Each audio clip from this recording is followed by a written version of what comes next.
Low libido, no longer an issue just for older women. New research from the International Society for the Study of Women's Sexual Health says many of today's young women feel guilty and stressed about their sex lives.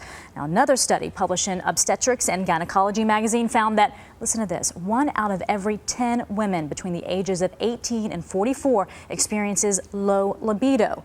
Joining us to discuss what can be done about it, therapist Dr. Jenn Berman, host of Cosmo's Love and Sex Doctor on Sirius Radio. Good morning to you. Good morning. All right, I hear the number 1 in 10 connected with low libido. That sounds like a high number for young women. I actually would say it's probably on the low side. I've read some studies that have said as many as 30% of women are experiencing this. And what's important is that women know to rule out with their doctor any kind of medical symptom that they're having, because lower libido can be a sign of something else. So work with your doctor to address the issue. Let's get to that. What is causing this then, if you say it's between 10 and 30%?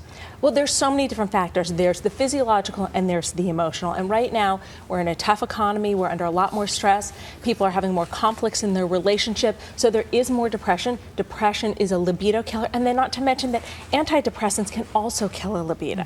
Today, a lot of people stressed out, the economy, their jobs, many of them overworked. How do you know that it's a problem with low libido, or you are just tired and stressed and maybe a little depressed? Well, you want to look at the trend. If there's a sudden decrease in your sex life, a sudden decrease in your libido, you want to take a look and say, what's going on? Is this emotional? Is it physiological? Could it be a symptom of something else? And once again, you always want to work with your doctor. Always rule out the physiological before you assume the emotional. Another study says birth control may be a factor. Is that true? Absolutely it is. And so many women are coming into my office complaining about lowered libido. And then when I send them back to their gynecologist, we're finding that it's actually their birth control pills. And the other thing that's so important for women to know is work with your doctor. Just because you're having symptoms with one birth control pill that's lowering your libido, it doesn't mean that another birth control is going to have the same effect. Women don't have to choose between a libido or birth control. Well, I wanted to ask you, what is it in the birth control that maybe you need to ask your doctor about, that you need to either increase or lower the dosage of? Well, what you want to do is you want to tell your doctor what your symptoms are, because there are various different kinds of birth control pills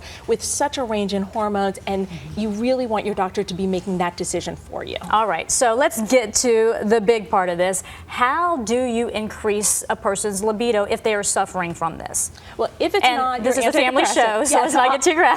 I'll keep it rated G. Okay. If it's not your antidepressants and it's not your birth control pills, then you want to look at lifestyle. You want to have a healthy life. You want to obviously reduce stress wherever you can. You want to, if you're a smoker, stop smoking. You want to exercise, to eat healthy. Make sure that you are having a well-rounded, healthy life, and also address any kind of mental health issues. Eating disorders, depression, anxiety, body image issues all affect libido. Quickly, female Viagra, perhaps? Well, there's a lot to talk about, and there's some off-label use of female Viagra. Gotcha. All right, Dr. Jenn, thank you so much for your time today. We do appreciate it. A lot happens early on The Early Show, weekday mornings on CBS.